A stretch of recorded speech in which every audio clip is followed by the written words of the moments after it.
Study IQ IAS, अब तैयारी हुई अफोर्डेबल।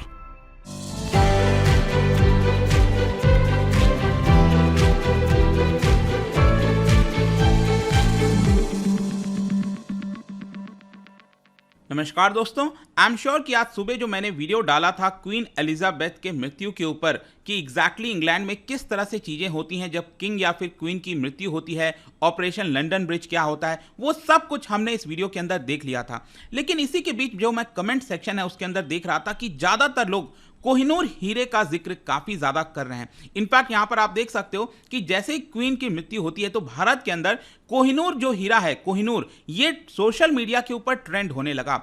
अब जाहिर सी बात है, भारत में अगर आप देखोगे कोहिनूर एक इमोशनल अटैचमेंट है इसको लेकर, और अक्सर जिक्र आता है जो ब्रिटेन है उन्होंने एक लंबे समय तक भारत में शासन किया। तो कोहिनूर का इतिहास क्या है वो मैं आपको इस वीडियो के अंदर बताऊंगा, और क्या भारत इसको लाया जा सकता है, क्योंकि इसका मामला एक सुप्रीम कोर्ट में भी गया था 2016 में, वो भी मैं आपको बताऊंगा। काफी कुछ जानने को है। चलिए आगे बढ़ते हैं, लेकिन उसके पहले ध्यान रखिएगा दोस्तों, अगर आप यूपीएससी की तैयारी कर रहे हैं तो आप स्टडी IQ के साथ जुड़ सकते हैं at a very affordable rate. हमारी कोशिश होती है कि आपको ज्यादा से ज्यादा चीजें प्रोवाइड की जाएं। यहां पर आपको लाइव क्लासेस दिया जाएगा, नोट्स दिए जाते हैं, आंसर राइटिंग प्रैक्टिस आपके मेंस एग्जाम के लिए, प्रीलिम्स के लिए कई चीजें कराई जाती हैं, और सोच के देखिए एक मेंटर भी दिया जाता है। कोई दिक्कत है, प्रॉब्लम है, किसी प्रकार की चीजें हैं, आप अपने मेंटर से पूछ सकते हैं अपने पूरे वैलिडिटी के दौरान, और ये सब कुछ आपको सिर्फ 19,000 में मिल जाएगा अगर आप कोड इस्तेमाल करते हैं अंकित लाइव हमारे वेबसाइट और ऐप पे जाके। इसके अलावा अगर आपको MCQs अटेम्प्ट करना है तो मेरे इंस्टा पेज पर भी जाइए, वहां पर स्टोरीज में जितने भी MCQs हैं उसको आप अटेम्प्ट कर पाएंगे। चलिए शुरुआत करते हैं और सबसे पहले देखते हैं एग्जैक्टली हो क्या रहा है। देखिए, एक तो पता ही है आपको कि क्वीन एलिजाबेथ II उनकी मृत्यु हो गई कल, और उनकी उम्र 96 ईयर्स थी। 70 ईयर्स का पूरा कार्यकाल उनका रहा था। और यहाँ पर जो पैलेस है लंदन के अंदर, बकिंगम पैलेस जिसको कहा जाता है, उन्होंने यहाँ पर एक स्टेटमेंट जारी किया और लिखा queen died peacefully at Balmoral. Balmoral basically ये आपको स्कॉटलैंड में मिलेगा, ठीक है, वहां पर उनकी मृत्यु हुई है। तो जैसे ही उनकी मृत्यु होती है आप देख सकते हो यहाँ पर सोशल मीडिया पर, ट्विटर पर जो कोहिनूर है वो ट्रेंड होना स्टार्ट हो जाता है। वैसे मैं आपको बताऊं, सबसे पहले अगर हम डिस्कस करें कि जो कोहिनूर हीरा है वो तो आप सबको पता है कि यहाँ पर क्राउन में देखने को मिलता है, ये भी मैं अभी आपको एक्सप्लेन करूंगा अच्छे से। तो ये जो क्राउन है, ये जो हीरा है, वो किसके पास अब जाएगा, क्योंकि आपको समझना है यहां पर क्वीन के बाद अब अगला मुनार्क कौन होगा। ये बेसिकली होंगे उनके बेटे प्रिंस चार्ल्स, जो है वो अब किंग बन चुके हैं, ठीक है।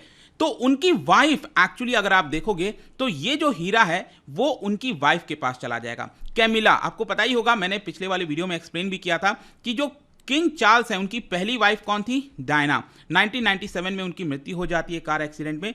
फिर यहां पर 2005 में जो किंग चार्ल्स हैं वो शादी कर लेते हैं कैमिला से। अब देखो यहां पर क्या होता है ना कि रॉयल फैमिली में जो किंग क्वीन का पूरा मामला चलता है, वहां पर डाइवोर्स को लेकर काफी ज्यादा प्रॉब्लम है कि अगर कोई डाइवोर्स से शादी कर लेता है तो यहां पर उसको किंग या क्वीन नहीं बनने देंगे। इस तरह की बहुत सारी चीजें हैं जो कि आपको इंग्लैंड के अंदर देखने को मिलती थी। ऑल्दो आप कह सकते हो कि क्वीन एलिजाबेथ ने इन सबको हटाने की काफी कोशिश की।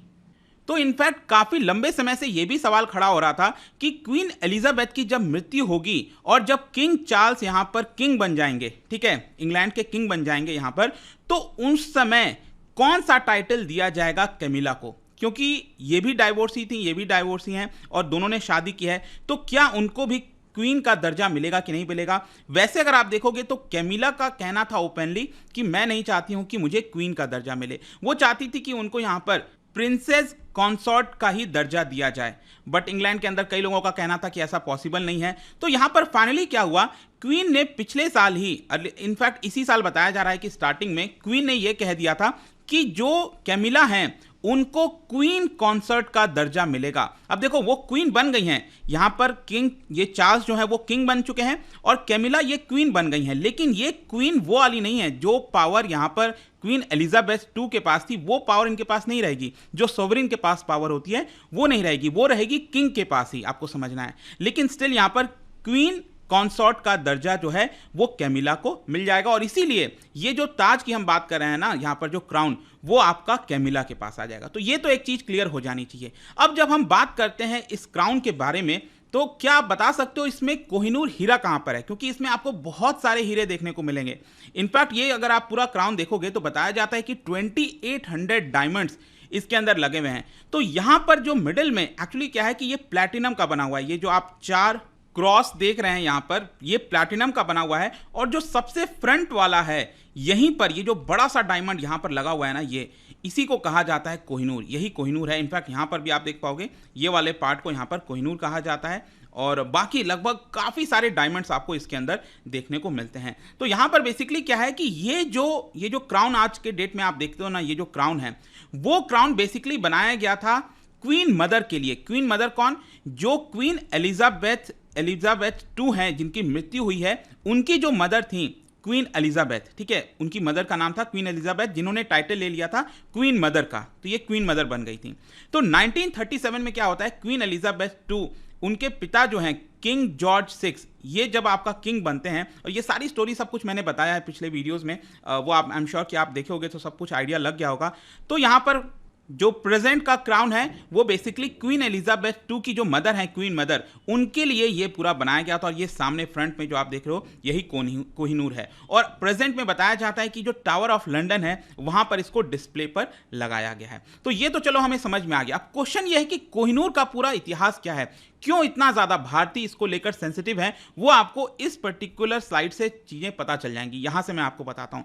देखो, सबसे पहले समझना है कोहिनूर जो है वो आपका माइन से ही निकाला गया था। कोई भी जो डायमंड है वो माइनिंग करके निकाला जाता है। कहां से निकाला गया था? 1100 से 1300 के बीच में लगभग बताया जाता है, क्योंकि इन सबको लेकर भी काफी डिबेट चलता रहता है। किसी का कुछ और कहना है, किसी का और कुछ कहना है, लेकिन ज्यादातर जो चीजें मानी जाती है वही मैं आपको बताऊंगा।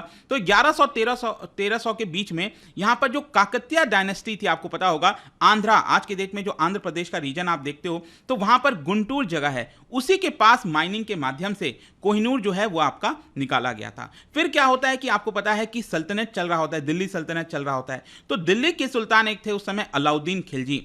वो क्या करते हैं, यहां पर वारंगल को सीज कर लेते हैं। काकतीय डायनेस्टी का जो पूरा कैपिटल हुआ करता था वारंगल, उसको सीज कर लेते हैं, अपने अंडर में ले लेते हैं। तो इसी के साथ साथ 1310 में ये जो कोहिनूर है वो चला जाता है अलाउद्दीन खिलजी के पास। फिर आपको पता है दिल्ली सल्तनत के बाद अगला जो फेज आता है वो होता है आपका मुगल एम्पायर का। तो मुगल एम्पायर की शुरुआत आपको पता ही है बाबर के साथ से होती है। तो 1526 में यहाँ पर जो बैटल ऑफ पानीपत हुआ था, फाइनली यहाँ पर जो दिल्ली सल्तनत है वो गिर जाता है और फाइनली मुगल एम्पायर है उसकी शुरुआत हो जाती है। बाबर के पास ये आ जाता है। इनफैक्ट कोहिनूर जो है वो बाबरनामा में भी उसका जिक्र जो है वो लिखा हुआ है। तो वहीं से हमें चीजें धीरे धीरे पता चलती हैं। फाइनली अब हम आते हैं 17th सेंचुरी में। 17 क्योंकि वो मुगल पीरियड आपका चल ही रहा है, तो शाहजहां जो है वो क्या करते हैं, अपने पीकॉक थ्रोन में इसको प्लेस कर देते हैं। जो कोहिनूर का हीरा है उसको पीकॉक थ्रोन में प्लेस कर देते हैं एट दी दीवाने खास इन रेड फोर्ट, ठीक है। उसके बाद आपको पता होगा नादिर शाह, अब यहां से चीजें काफी ज्यादा टर्न लेने लगती हैं। नादिर शाह क्या करते हैं, वो आता है और वो मुगल एम्पायर के ऊपर जो है इन्वेजन करना स्टार्ट कर देता है। 1732 में यहां से वो कोहिनूर को लूट कर वो चला जाता है ईरान, ठीक है। तो ये फाइनली क्या हुआ, ये जो हीरा है वो चला गया है ईरान। अब ईरान से देखिए क्या होता है, नादिर शाह को बेसिकली असैसिनेट कर दिया जाता है उन्हीं के गार्ड्स के द्वारा। और नादिर शाह के अंडर में यहां पर एक पर्सन रूल कर रहा होता है, एक पर्सन होता है जिसका नाम है अहमद शाह दुर्रानी। अगर आपने ध्यान दिया होगा पिछले साल जो अफगानिस्तान का पूरा मामला हुआ था, उस समय अहमद शाह दुर्रानी का भी काफी जिक्र आ रहा था, क्योंकि प्रेजेंट डे अफगानिस्तान जो आप देखते हो ना, उसको फाउंड बेसिकली अहमद शाह दुर्रानी के द्वारा ही किया गया था। तो बताया जाता है कि नादिर शाह से ये जो हीरा है वो चला जाता है अहमद शाह दुर्रानी के पास और फाइनली अफगानिस्तान के अंदर जो कंदहार है वहां पर ये हीरा आ जाता है। कुछ लोगों का ये कहना है कि नादिर शाह का जो ग्रैंडसन था उसने यहां पर दुर्रानी को ये गिफ्ट के तौर पर दे दिया था। ये जो हीरा है 1751 में, खैर जो भी है, ये हीरा आ जाता है दुर्रानी एम्पायर के अंडर जो है अहमद शाह दुर्रानी के पास। अब क्या होता है, फाइनली जो अहमद शाह दुर्रानी है वो भी अपना थ्रोन लूज कर देता है, हार जाता है और उसको एग्जाइल कर दिया जाता है पंजाब के अंदर। तो पंजाब के अंदर जब वो आता है तो फाइनली ये जो हीरा है वो वापस भारत लौट जाता है। और आप देख सकते हो 1813 में फाइनली ये जो हीरा है वो मिल जाता है महाराजा रंजीत सिंह को। महाराजा रंजीत सिंह देखिए बहुत ही ब्रेव वॉरियर, मतलब इनको हराना ऑलमोस्ट इम्पॉसिबल था। शेर ऐसे ही नहीं कहा जाता था उनको शेर पंजाब कहा जाता था, ऐसे ही टाइटल नहीं मिला था। यहाँ पर चाहे ब्रिटिशर्स हो कोई भी हो, उनको नहीं हराया जा सकता था, आप यूं समझिए, ठीक है। लेकिन महाराजा रंजीत सिंह जो है उनकी मृत्यु हो जाती है अनफॉर्चुनेटली 1839 में। तो फाइनली क्या होता है, यहां पर आप देख सकते हो कि जस्ट 5 साल की उम्र में आप देख पाओगे जो महाराजा दुलीप सिंह है, मतलब कि जब जस्ट ये बच्चे थे 5 साल की उम्र क्या होती है, ये जो डायमंड है वो महाराजा दुलीप सिंह के पास आ जाता है। तो क्योंकि महाराजा रंजीत सिंह हार जाते हैं, उनकी मृत्यु हो जाती है, तो जो पंजाब का जो पूरा था एरिया वो आपका वीक होना स्टार्ट कर देता है और इसी का फायदा जो ब्रिटिशर्स हैं वो उठाते हैं और फाइनली पंजाब को एनेक्स कर लेते हैं। जो किंगडम ऑफ पंजाब था उसको एनेक्स कर लेते हैं और फाइनली ये जो हीरा है वो आप कह सकते हो 1849 में ब्रिटिशर्स के पास आ जाता है और इस हीरे को ट्रांसफर किया जाता है ब्रिटेन। तो ये आपको समझना है कि ये जो हीरा आप देख पाओगे बॉम्बे से 3 जुलाई 1850 को बॉम्बे से यहाँ पर शिप किया जाता है बकिंगम पैलेस में फाइनली, और ये 1850 से लगातार फिर जो हीरा है वो ब्रिटेन के पास आ जाता है। बता सकते हो इसमें कोहिनूर हीरा कहाँ पर है, क्योंकि इसमें आपको बहुत सारे हीरे देखने को मिलेंगे। इन पर किससे चुराया, आप सोचिए, छोटे से बच्चे से 5 साल की उम्र में यहाँ पर महाराजा दुलीप सिंह के पास आता है और इसी का फायदा ये लोग उठा लेते हैं और ये हीरा हमसे चुरा लिया जाता है। और जब ये ब्रिटेन पहुंचता है ये कोहिनूर, और इसको उस समय के फैशन के हिसाब से ये लोग क्या करते हैं, कट कर देते हैं। कट पॉलिश होता है ना, उस हिसाब से कि किस तरीके से इसको यूज़ किया जाए, इस्तेमाल किया जाए। और फाइनली इसका जो कोहिनूर का जो वेट है वो 186 से गिराकर ये हो जाता है 106.5 कैरेट, ऐसा बताया जाता है। और जो क्वीन है उसको ब्रोच की तरह इसको इस्तेमाल कर सकती थी। लेकिन फाइनली क्या होता है, अगेन आप देख सकते हो जो कोहिनूर है वो क्वीन अलेक्जेंड्रा उनके क्राउन में इसको लगाया जाता है। 1902 में उनका कॉरोनेशन होता है। लेकिन ये आप देखिए यहाँ पर 1911 में ये जो मैंने आपको बताया था ना कि प्रेजेंट डे में जो हम क्राउन देखते हैं, फाइनली वो जो क्राउन है वो उसका इस्तेमाल किया जाता है क्वीन मैरी के द्वारा और क्वीन मैरी से चला जाता है क्वीन एलिजाबेथ के पास। अब क्वीन एलिजाबेथ देखिए, क्वीन एलिजाबेथ क्वीन मदर की मैं बात कर रहा हूँ। अगेन ये पिक्चर से मैं आप समझाता हूँ। ये छोटी सी बच्ची जो आप देख रहे हो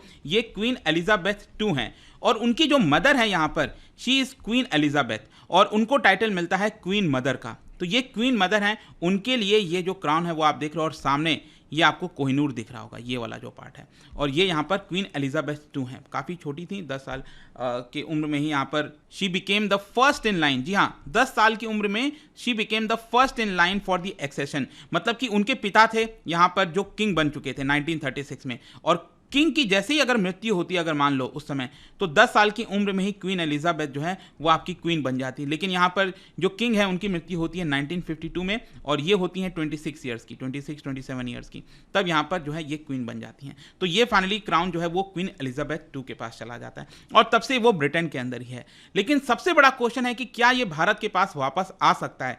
देखो, इसको लेकर बहुत डिबेट हुआ है, काफ़ी डिस्कशन हुआ है। ब्रिटिश गवर्नमेंट ने तो क्लियर मना कर दिया है कि यहाँ पर कोई भी लीगल ग्राउंड नहीं है इस हीरे को वापस करने के लिए। ऑल्दो इंडियन गवर्नमेंट ने बताया जाता है कि कई बार कोशिश की है नेगोशिएट करने की कि ये डायमंड को वापस लाया जाए, लेकिन वो अनसक्सेसफुल रहा है। इनफैक्ट मैं आपको बताऊं तो इंडियन गवर्नमेंट ने अपना स्टैंड भी चेंज किया है 2 बार। जैसे कि आप देख सकते हो यहाँ पर कि सबसे पहले इंडियन गवर्नमेंट का ये कहना था कि महाराजा दुलीप सिंह से जबरदस्ती ये हीरा लिया गया था। पहले इंडियन गवर्नमेंट का ये स्टैंड था, लेकिन इंडियन गवर्नमेंट ने बाद में जो है अपना स्टैंड चेंज किया और ये कहा कि नहीं, एज ए गिफ्ट के तौर पर दिया गया था। अब मैं आपको बताता हूं क्यों ऐसा भारत सरकार ने किया।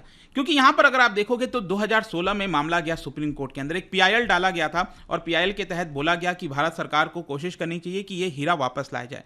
तो यहां पर क्या था कि भारत सरकार ने ये बोला कि ये जो हीरा है वो एक प्रकार से गिफ्ट के तौर पर दिया गया। अब आप समझिए एक्चुअली क्या है कि 1972 का एक एक्ट है, antiquities and art treasure act 1972। ये एक्ट ये कहता है कि जो आर्कियोलॉजिकल सर्वे ऑफ इंडिया है वो हमारे जो पुराने एंटिक्विटीज हैं, जो चीजें हैं, उसको रिट्रीव करने की कोशिश करेगी। उसका इशू जो है, जो मुद्दा है वो फॉरेन में उठाएगी, उसको लाने की। आपने देखते ही होंगे पुरानी जो मूर्तियां हैं अलग अलग रिलीजन की, वो भारत लाई जाती हैं। तो वो उन्हीं को लाएगी जो इलीगल तरीके से एक्सपोर्ट किया गया है। अब भारत सरकार ने लेकिन क्या बोल दिया, भारत सरकार ने कहा कि नहीं, ये तो एज अ गिफ्ट के तौर पर दिया गया था। लेकिन मैंने आपको दिखाया किस तरीके से ये गिफ्ट के तौर पर नहीं था। ब्रिटेन ने यहाँ पर जानबूझकर इसका फायदा उठाया और बच्चे से एक प्रकार से आप कह सकते हो कि ये हीरा लेने की कोशिश की गई थी। इनफैक्ट यहाँ पर आपने देखा होगा जो शशि थरूर हैं, उनकी एक बुक आई थी the an era of darkness. उस बुक के अंदर भी यहाँ पर उन्होंने काफ़ी ज़्यादा लिखा था कॉलोनियलिज्म को लेकर, और ब्रिटेन ने जो भी कुछ किया, भारत के ऊपर शासन किया, उसके लिए उनको कुछ रिपरेशंस करना चाहिए, कुछ चीज़ें पे करनी चाहिए, जो भी है। एक डिबेट में भी उन्होंने पार्टिसिपेट किया था जो बहुत फेमस गया था शशि थरूर का। और उसके अंदर देखिए यहाँ पर उन्होंने एक और चीज़ लिखा कि diamond was formally handed over to queen Victoria by the child Sikh Maharaja Duleep Singh. सोचिए, तो एक बच्चे से यहाँ पर लिया गया था। तो उनका यही कहना था, उन्होंने एनालॉजी दिया कि अगर आप मेरे सर पे अगर आप बंदूक रखोगे और कहोगे वॉलेट दे दो, तो मैं तो उस समय वॉलेट दे दूंगा, लेकिन इसका मतलब ये थोड़ी है कि मुझे वो वॉलेट वापस नहीं चाहिए। मैं तो वो वॉलेट वापस लेने की कोशिश करूंगा। तो सेम यहाँ पर यही हुआ था कि एक बच्चे से जानबूझकर ये हीरा लेने की कोशिश की गई थी और वो ले लिया था। तो ये एक प्रकार से वापस लौटाना चाहिए इंग्लैंड को। ऑल्दो आप देखोगे तो अब यहाँ पर जो लेटेस्ट एक और खबर आई थी कि भारत की जो इकॉनमी है उसने यूके को पछाड़ दिया और अब हम 5th नंबर पर बन चुके हैं। ऑल्दो पर कैपिटा टर्म्स वगैरह में भी बहुत आगे निकलना है, लेकिन इसको लेकर भी लोगों में बहुत उत्साह था। उसका कारण यही था कि जो जिस तरह का शासन किया था यूके ने, ब्रिटेन ने, और कई लोग इसलिए पसंद भी नहीं करते हैं। जो मोनार्की सिस्टम है, क्वीन है, मैंने देखा कि क्वीन की मृत्यु हुई है। ऑल्दो भारत के अंदर जो संस्कार रहे हैं ज़्यादातर लोगों के कि ठीक है, अगर मृत्यु होती है तो भले ही कितना भी बड़ा एनिमी हो, कोई भी हो, तो हम रिस्पेक्ट देते हैं एक प्रकार से। लेकिन कॉलोनियलिज्म का इतना बड़ा इतिहास रहा है भारत में कि क्वीन के डेथ के बाद भी मैंने देखा काफ़ी ज़्यादा लोग जो हैं, कई लोग खुश भी हैं इसको लेकर। खैर जो भी है, अपना अपना मानना है, लेकिन आई होप कि इस वीडियो के माध्यम से कोहिनूर को जो लेकर जितने डाउट्स थे, जो भी कुछ था, वो आपको समझ में आ गया होगा। जाने से पहले एक इंटरेस्टिंग क्वेश्चन, क्या बता सकते हैं कि क्योंकि हम ब्रिटेन की बात कर रहे हैं, तो जो वाइसरॉय एग्जीक्यूटिव काउंसिल हुआ करता था उस समय ब्रिटेन के शासन के दौरान, तो पहले भारतीय कौन थे जिन्होंने ज्वाइन किया था वाइसरॉय के एग्जीक्यूटिव काउंसिल को? इसका राइट आंसर आपको पता ही है, मेरे इंस्टाग्राम पर तो मिलेगा ही। वहां पर अगर आप नहीं हो कोई बात नहीं, टेलीग्राम से भी ले सकते हैं इसका सही उत्तर। मैं कई सारे जो MCQs हैं वो यहाँ पर स्टोरीज में डालता रहता हूँ। बाकी अगर आपको PDF चाहिए तो टेलीग्राम पर आइए, अलग अलग सोशल मीडिया पर आप जुड़ पाओगे। और जैसा मैंने बताया, UPSC की तैयारी अब आप कर सकते हैं by using the code Ankit live, ताकि आपको मैक्सिमम डिस्काउंट मिल सके। आई होप कि वीडियो आपको पसंद आया होगा। मिलता हूं आपसे next time. Till then, thank you very much, see you soon. Study IQ IAS, अब तैयारी हुई अफोर्डेबल।